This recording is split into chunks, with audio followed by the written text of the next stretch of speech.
Hi everyone! Welcome again to my channel. So, for today's video guys, ay i-share ko sa inyo yung mga succulents arrangement ko dito. Yan, kasi malamig na yung panahon namin. Pumasok na kami sa winter. So, araw-araw meron na kaming frost ngayon. So far, hindi ko pa rin sila tinakpan ng kahit ano, frost cloth or plastic. Ganito pa rin yung setup nila. At ito nga pala yung ginawa kong mga propagation ng brooms. Ayan, so medyo na siya, malaki na siya at ang lago na guys. So dati ay mga dahon lang yan na nilagay ko sa ginawa kong strainer na wreath. Ayan. So ganyan na yung hitsura guys. Nagkakaroon na rin siya ng stem ngayon. So okay lang yan kasi normal naman talaga sa brooms na nagkakaroon siya ng mahabang stem. So diba ang cute tingnan. Ayan. At meron ako ditong si Fukiri. Ayan, nagiging pink na rin yung dahon. Ayan, ang cute ng dahon, diba? Nagpipink na yung kulay niya. Ayan. So, hindi na siya masyadong lumalaki yung rosette. Ganito na lang talaga yung rosette niya. Para siyang katulad kay Blue Elf na hindi kalakihan yung rosette. Ayan. Diba? Nagpink na siya. Tapos, ito yung mga, clay pots na pininturahan ko. Tapos yung mga tinusok ko dati dito ay napakaliit pa lang, wala pang stem sila. Ngayon ayan, humahaba na rin yung stem. Ito si blue jelly bean, ayan. Nag-start na siyang mag pinky-pinky ngayon. So mas lalo pa talagang magda-dark yung pagka-pink niya. Ayan. So nagsimula na siyang mag pinky-pinky ngayon, guys. 'Di ba? Ang ganda ng kulay. Tapos, ito naman siya, si Marcos.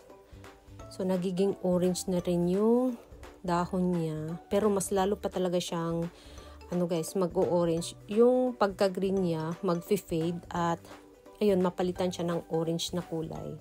Meron ako ditong isa. Ayan, ganito yung hitsura niya, guys, kapag sobrang stress na. Ayan, ito maagang na-stress. Buti pa yung succulents. Kapag na-stress, gumaganda. Ayan, sana all. Tapos, meron ditong magandang na-stress, si Robra. Ayan guys, si Robra. Diba? Sobrang pula ni Robra. So, ganito yung hitsura ng Robra dati. Yung una kong bumili ng Robra. Tapos, ayan, humaba na yung ruby necklace. Ayan. Ang bilis niyang humaba. Tapos, meron ditong si Redberry. Ayan, napaka-shiny ng dahon ni Redberry.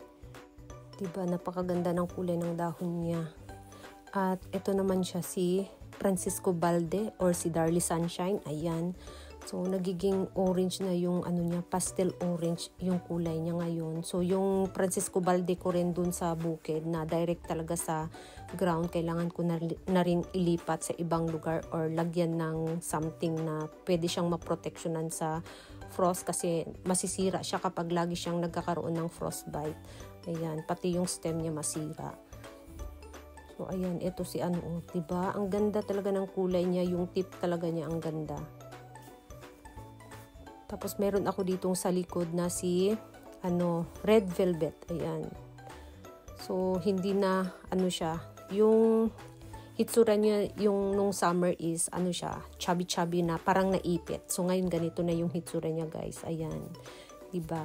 Bumabalik na siya sa dati niyang ganda. So, ganito yung hitsura niya nung nabili ko. And then, mas lalo pa talaga siyang nagiging, Fuchsia pink. Lalo na yung gitnang rosette niya, nagiging fuchsia pink. Maganda yung kulay.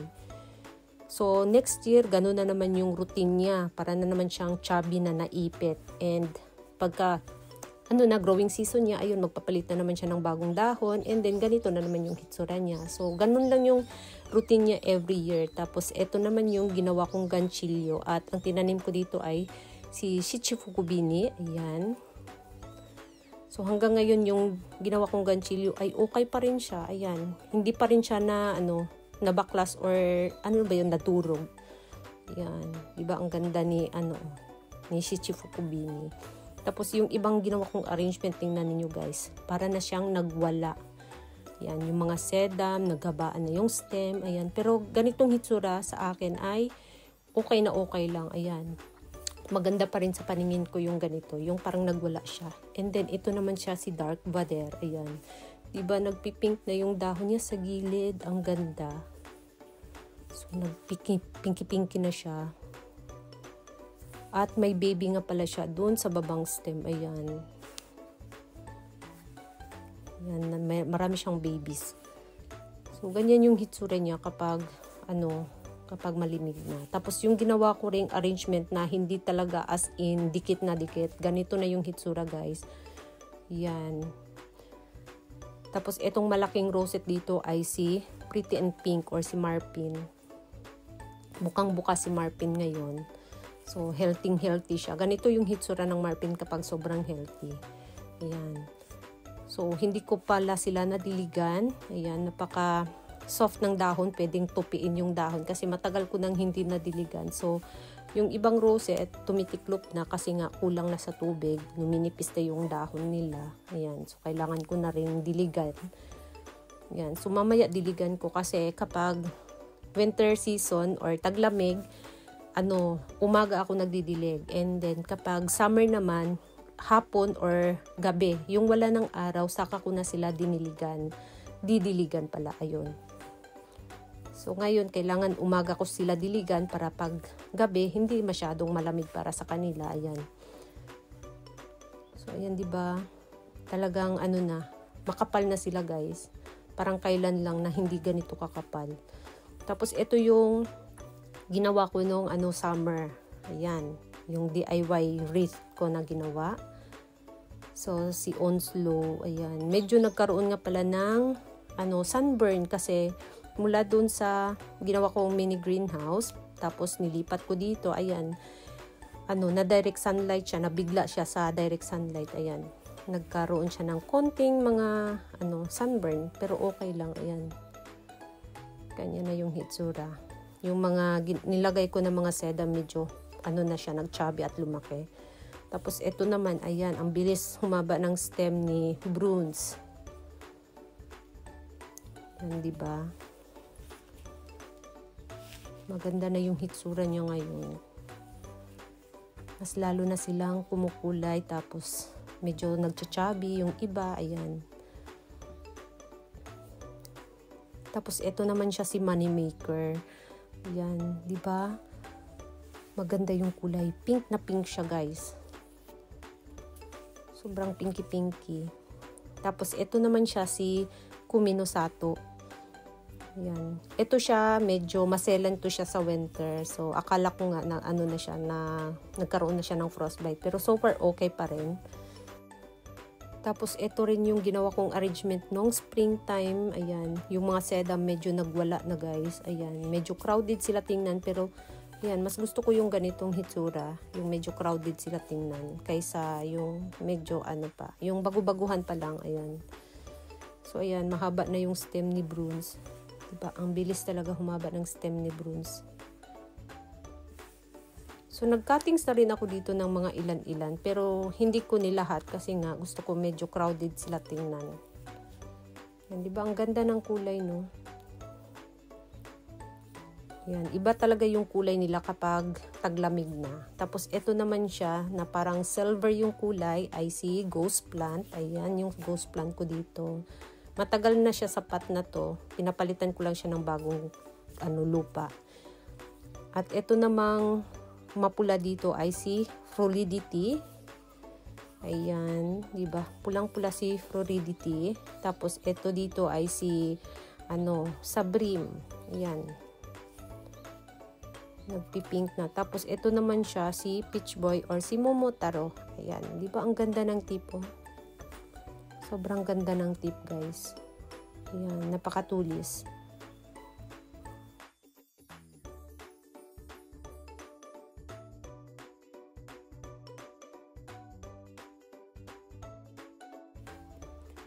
Ayan. So nice color talaga, guys. Kapag malamig na yung panahon.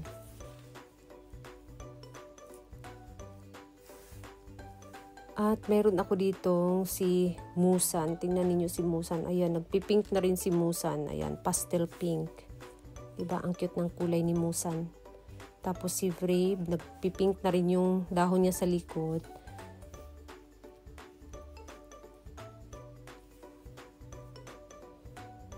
So, ayan guys. Diba? Ibang-iba na talaga yung kulay nila ngayon kapag, taglamig na. So, eye-catching talaga sila kapag malamig yung panahon. Kitang-kita yung pagka makulay nila. Tapos, ito naman siya si jelly beans. Ayan, pulang-pula na rin yung dahon niya. Ayan, namumula na siya. Tapos, si, Supreme. Ayan, yung dahon niya, yung gitnang rosette, na rin, nag-pastel pink na rin.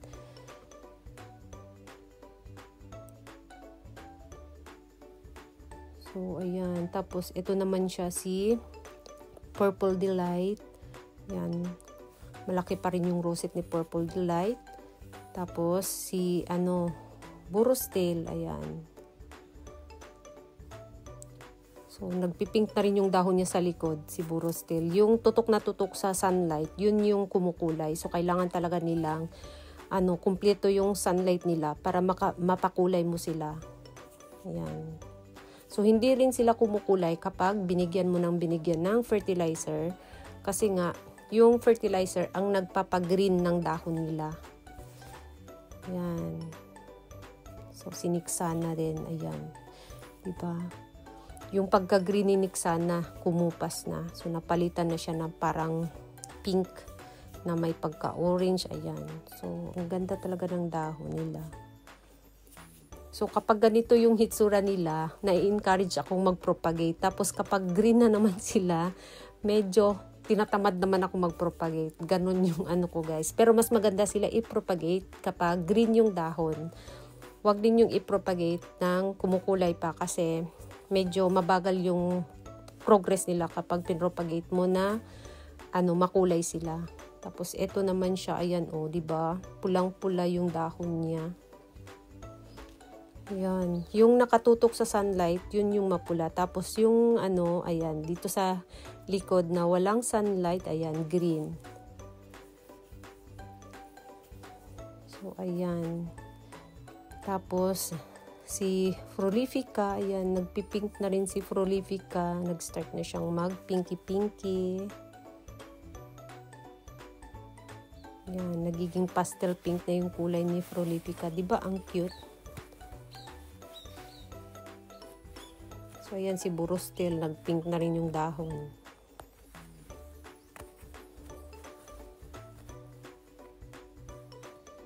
Tapos, yung pinropagate ko sa buto, ayan, yung gilid ng dahon niya, pumupula na rin. Tapos, meron din ditong nasira. Ayan, nag-umpisa na rin siyang lumaki ulit. Tapos, ito naman siya si Sirin. Ayan, ang ganda ng pagka-curly-curly ni Sirin. Yung dahon niya sa gilid, medyo ba yun? Yung clear, ayan, yung dahon niya sa gilid. Meron siyang pagka-elegance, yung dahon sa gilid. So, ayan.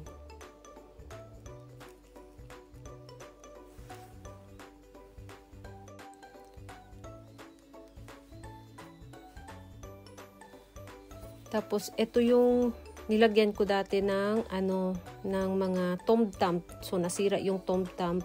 Ito na lang yung naiwan, yung Crassula fragilis. So, ito si Crassula fragilis ay medyo maselan din to siya sa winter. Ayan, mag-ingat kayo kung meron kayong ganito. Kapag magkaroon siya ng frostbite, ayun, totally masira talaga siya. At ito naman siya si Brave. Ayan, ang cute ni Brave dito. Ayan, ang ganda ng kulay niya. Kumupas na yung pagka-green. Para na siyang puti na may pula. Ayan. Tapos, ito naman siya si Clavata. Ayan, ganito na yung hitsura guys. Sa Clavata niya, nilagay ko sa ginawa kong DIY can remake. Ayan. Medyo bumuka na nga pala. Tapos, ito para siyang kamukha ni ni Fukiri.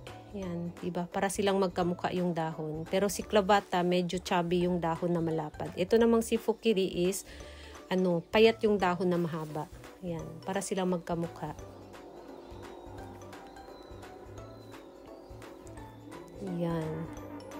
At meron naman ako ditong, ang alam ko neto is daw to siya, si Little Beauty Variegated. Hindi ko sure kung si Little Beauty Variegated ba siya. Ayan. Pero kamukha siya ni Little Beauty. Ayan. So, yan guys. Nag-start na rin siyang pumula ngayon. Tapos si Marpin or si Pretty in Pink, ayan, nagpipink na rin. Diba? Ang ganda ng niya. Ang ganda ng kulay niya. Ayan yung hitsura guys. So medyo matagal na nga pala to siya. Si Pretend Pink. Ayan.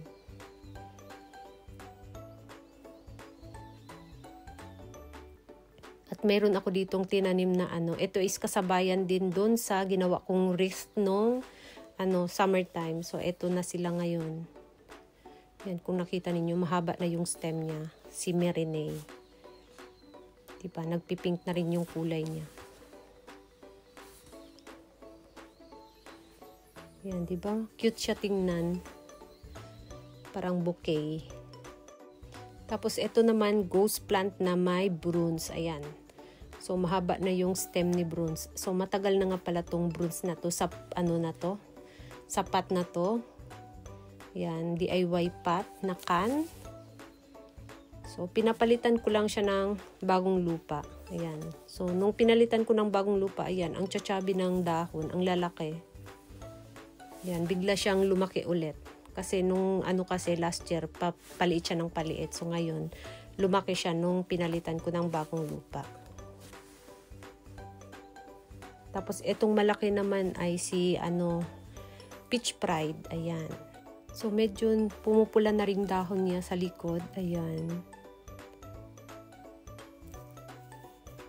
Tapos meron ako ditong apos na natabunan na ng ruby necklace. Ayan, nakatabo na si ruby necklace kasi makapal na si ruby necklace. Ayan, oh.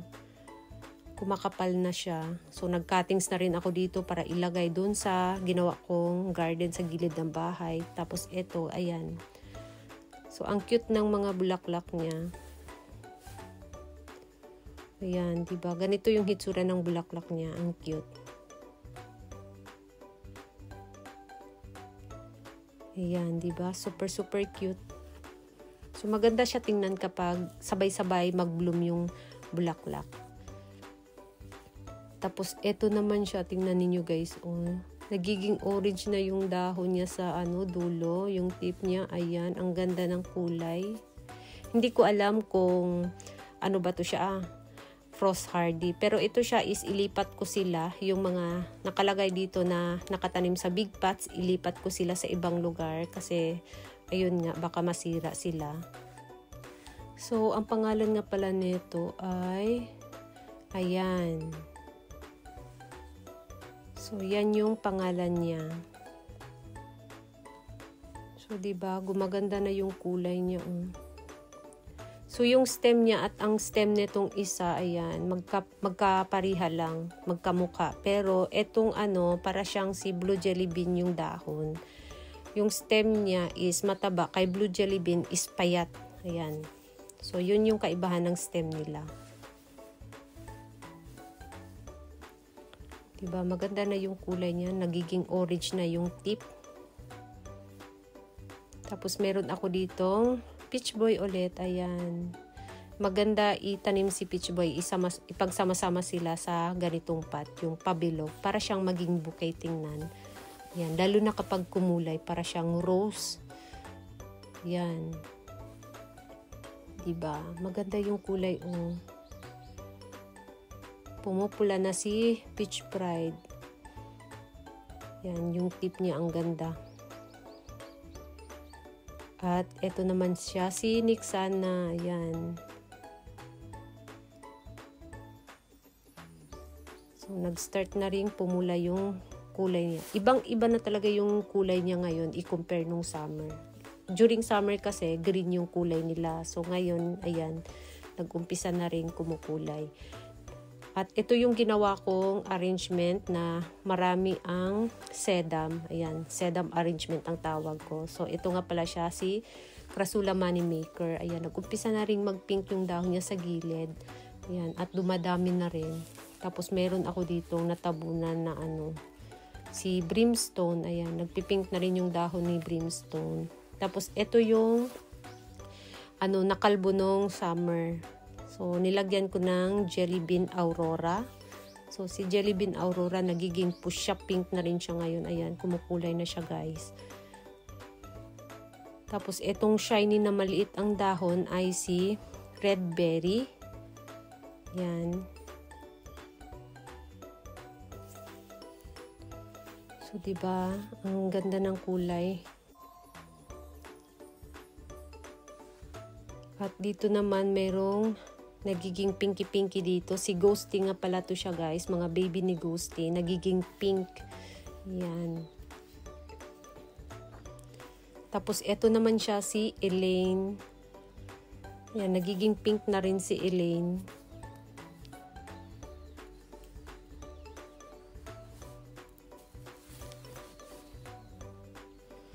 So, ayan guys. Nag-ano ulit sila. Nag-lash ulit sila. Ayan. Tapos meron ako ditong tipi. Natabunan na si tipi. Ayan. Hindi kumukulay si tipi kasi nakatago.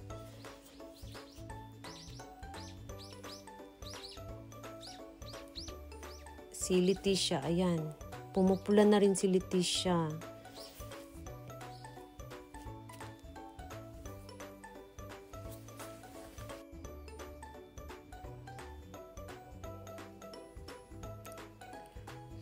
Tapos itong si Ghosty, ayan, maganda na yung kulay ni Ghosty. Ayan, nagpipink na si Ghosty.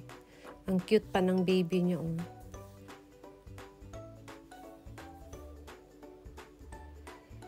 Ayan, so ganito yung hitsura sa ginawa kong sedum arrangement.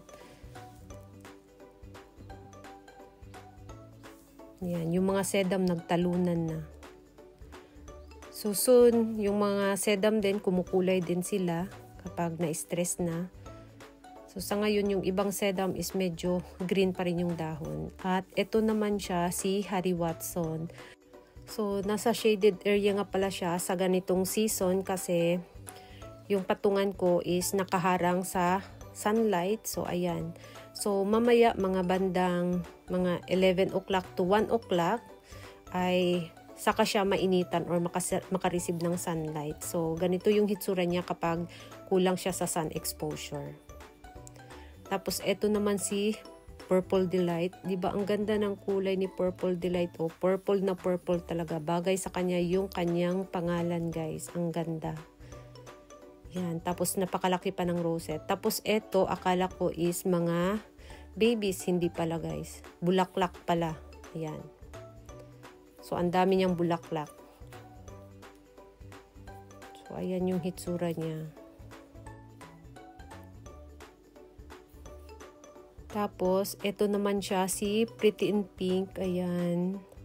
So, nag-umpisa na rin siyang mag-pinky-pinky ngayon. Ayan, nagkakaroon na siya ng mga freckles na pink sa dahon. So, exposed pa rin sila sa init, sa ulan, sa frost. So, okay pa rin sila. Pero kapag nagkaroon na kami ng sunod-sunod na negative degrees, so kailangan ko na talaga silang iligpit. Ayan, dahan-dahang iligpit kasi masisira sila. Sayang lang. So, yun lang guys, ang latest update dito sa ginawa kong succulent arrangement area. Ayan, thank you so much for watching and please don't forget to subscribe and like to my channel. Sa hindi pa nakapag-subscribe, please subscribe my channel at i-click nyo na rin ang bell button para ma-update kayo pag nag-upload ako ng bagong video. Thank you so much for watching and see you on my next video. Bye-bye!